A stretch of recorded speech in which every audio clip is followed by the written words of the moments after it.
प्रिय विद्यार्थियों, मैं Pratibimb Pandey, assistant professor history, GC Rampur Bushahr, आप सभी का स्वागत करता हूं।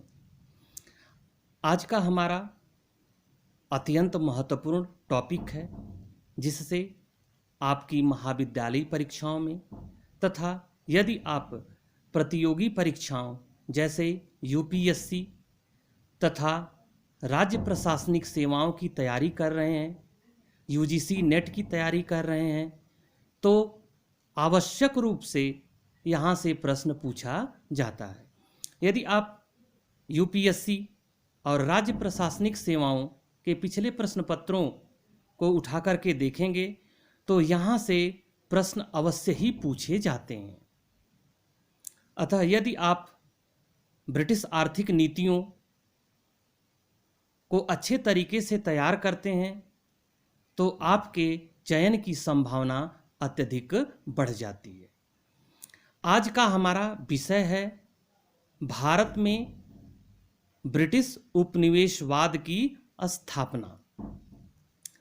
आर्थिक दृष्टिकोण से भारत में ब्रिटिश उपनिवेशवाद की स्थापना मुख्यतः 3 चरणों से होकर गुजरी।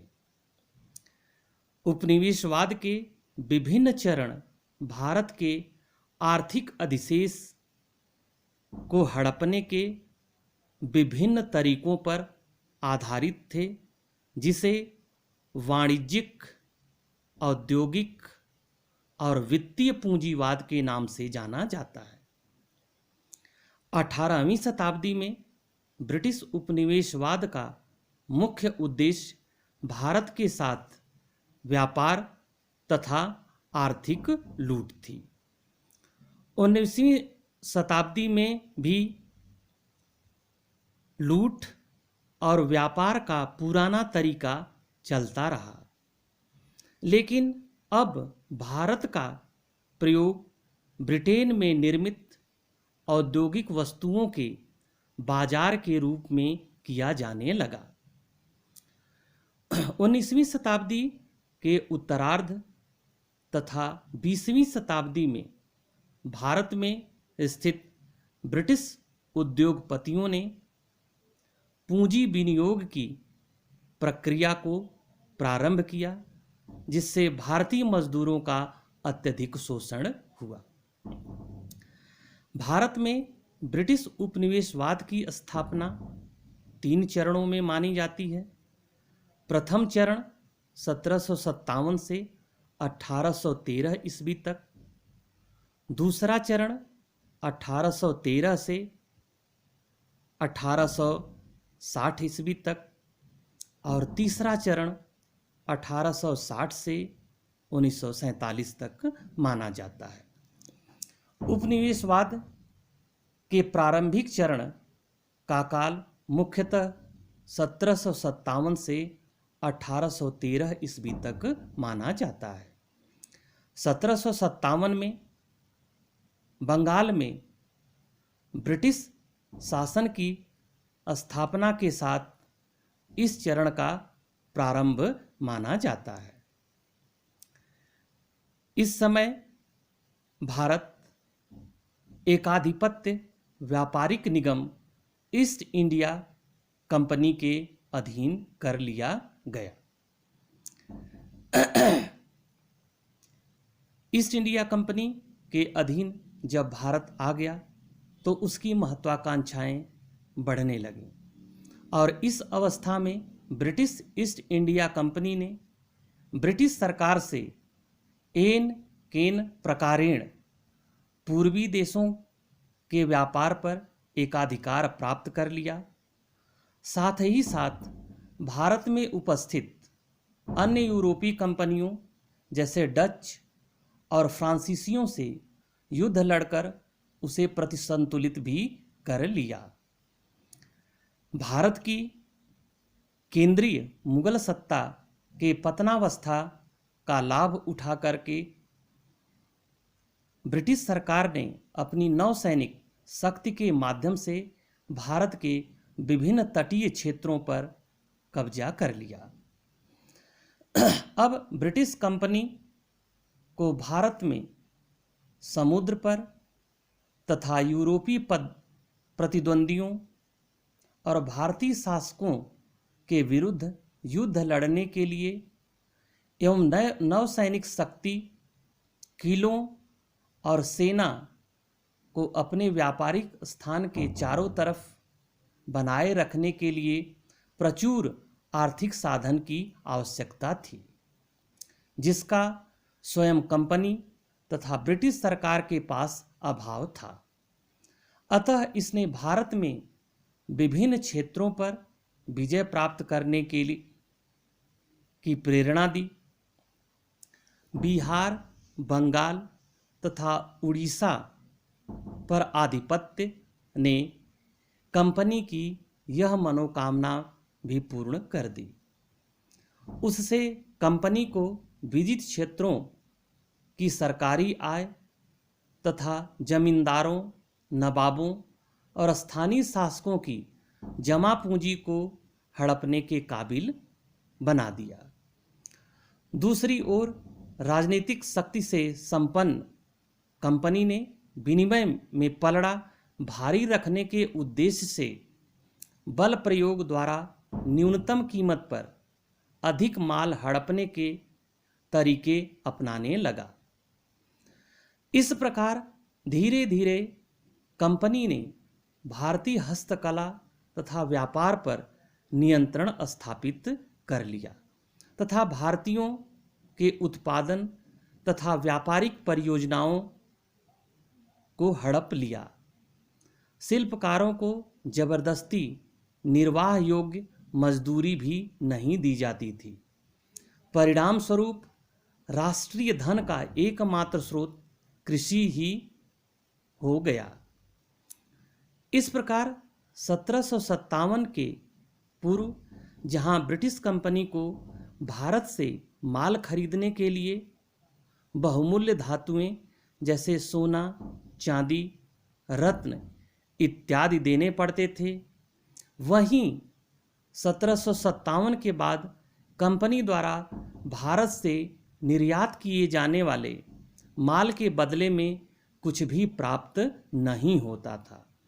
अतः भारत की लूट इंग्लैंड में पूंजी संचय का परोक्ष माध्यम बनी, जिसने ब्रिटेन में औद्योगिक क्रांति को जन्म देने में महत्वपूर्ण भूमिका निभाई।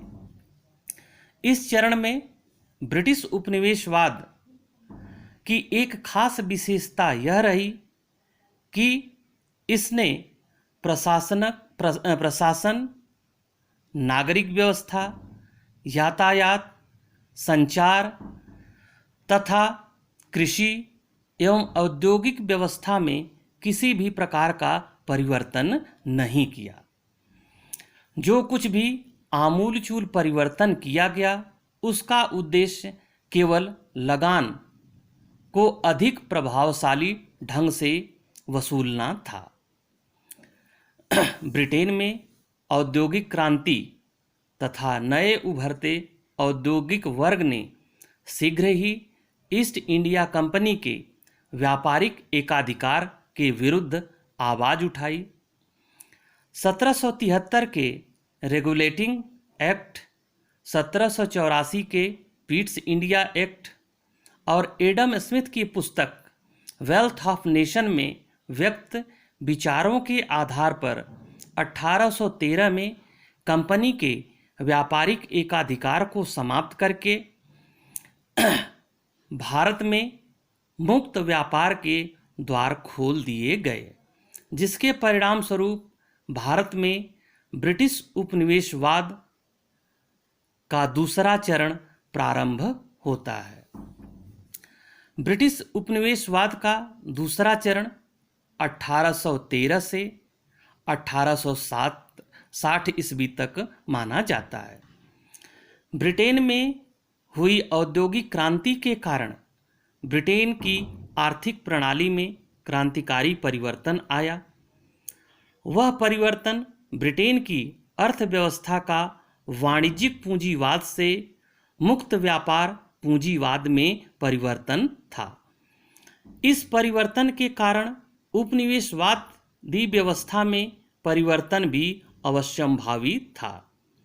1813 के चार्टर एक्ट द्वारा कंपनी के एकाधिकार को समाप्त करना तथा 1833 ईस्वी में कंपनी की सभी प्रकार की गतिविधियों पर प्रतिबंध लगा देना इसी का द्योतक था। चूंकि औद्योगिक क्रांति के कारण ब्रिटेन में वस्तुओं के उत्पादन में वृद्धि हुई, यानी औद्योगिक क्रांति के कारण हुए उत्पादन की खपत के लिए एक विशाल बाजार तथा अधिक जनसंख्या वाला देश अधिक उपयुक्त था।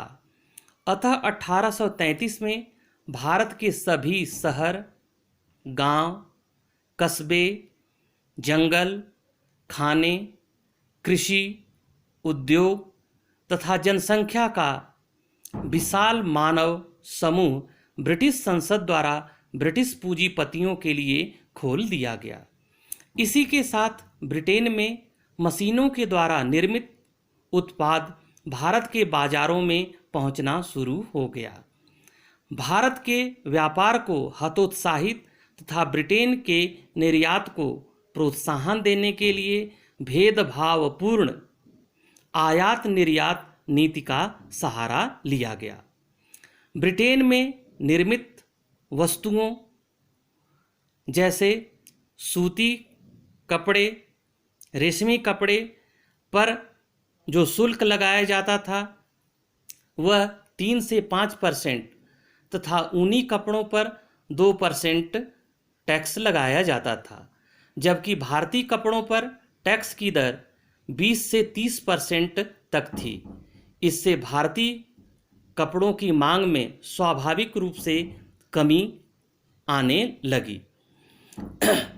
इसी प्रकार कपड़ों के अलावा चीनी, लोहे, बर्तन तथा कागज के बने सामानों के मामले में भी यही हालात रहे। 19वीं शताब्दी में रेलों के विकास जिन जिन क्षेत्रों में हुआ था वहाँ सस्ते विदेशी लोहा और इस्पात पहुँच गए, जिससे लोहा गलाने वाले देसी उद्योग स्वतः ही बंद हो गए। इन कारणों से देश में शहरी तथा गांवों में बेरोजगारी की समस्या उत्पन्न हो गई और लोग एकमात्र विकल्प कृषि को अपनाने के लिए बाध्य हो गए। इधर संचार माध्यमों के फलस्वरूप ब्रिटिश माल ग्रामीण बाजारों तक पहुंच गया और हस्तशिल्प उद्योग को धक्का लगा। ग्रामीणों का सदियों पुराना व्यापार नष्ट हो गया, जो उनकी आय का एक मुख्य आधार था। इससे भारत में निर्धनता बढ़ी। ब्रिटिश उद्योगपतियों ने भारत को कच्चे माल के एक प्रमुख स्रोत के रूप में उपयोग किया।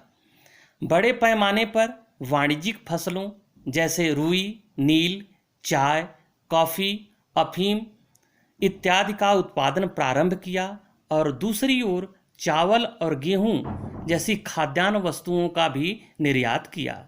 इससे भारत में अकाल की स्थिति उत्पन्न हो गई, जिससे 19वीं शताब्दी के पूर्वार्ध में भारत में 7 अकाल पड़े और लगभग 15 लाख लोगों की जान गई। इस चरण में भारत की गिरती हुई प्रति व्यक्ति आय ब्रिटिश व्यापारियों के लिए एक प्रमुख चिंता का विषय बन गई, क्योंकि इससे उसके उत्पाद की खपत पर असर पड़ रहा था। अतः ऐसी परिस्थिति में भारत में रेलवे, संचार साधनों, सिंचाई व्यवस्था के विकास पर बहुत कम ध्यान दिया गया। 1834 ईस्वी में एक एक्ट पारित कर ब्रिटिश को भारत में स्थायी तौर पर रहने, निवेश करने की छूट दे दी गई। प्रशासन को अधिक से अधिक सुदृढ़ करने का प्रयास किया गया। इस संदर्भ में कर लगाने, कानून व्यवस्था बनाए रखने तथा व्यापार मार्गों को सुरक्षित रखने की दिशा में कई कदम उठाए गए। भारतीय दंड संहिता तथा सिविल प्रक्रिया संहिता के रूप में नए कानून बनाए गए। भारत में शिक्षा को बढ़ावा दिया गया ताकि निचले स्तर पर कम वेतन में पढ़े लिखे लोगों की भर्ती की जाए। शेष भाग नेक्स्ट वीडियो में।